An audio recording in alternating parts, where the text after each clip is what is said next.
This is the new Nissan LEAF. If you don't notice anything different about it, it's because on the outside not much has changed. However, Car of the Year 2011 has received some updates which make it more practical. And just in case if you didn't know, it's electric.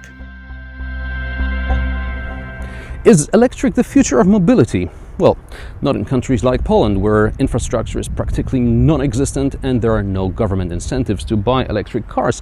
But in Western Europe, the situation is getting better year by year, and cars like the LEAF do make sense. Let's start with the basics. LEAF is about the size of a Volkswagen Golf. It has a 370-liter boot, and in the back you can seat 3 people, although the guy in the middle won't be happy because of the batteries in the tunnel.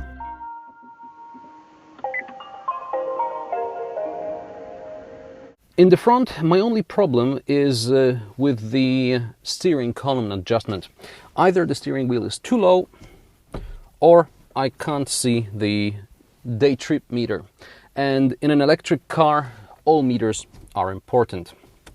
Okay, let's put it into D, and we're moving silently.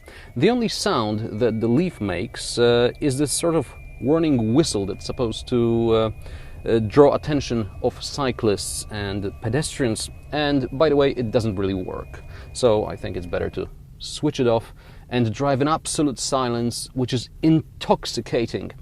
I caught myself several times actually switching off the air conditioning just to be able to drive in complete and utter silence. This is great. How long is your daily commute? 20, 30 kilometers? Even if you live in the suburbs or in a town adjacent to a bigger city, the chances are you're not doing more than 50 or 60 kilometers a day.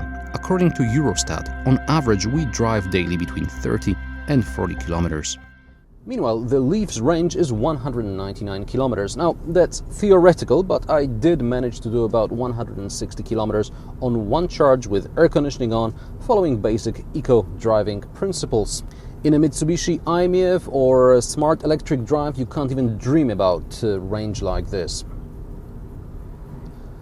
On motorway, doing about 120 kilometers per hour, this car will do about 120 kilometers. The top speed is 160 kilometers per hour, but the range drops dramatically. It takes 8 hours to charge the LEAF from a standard 230-volt socket. You can also use a fast charger, which gives you 80% charge in half an hour.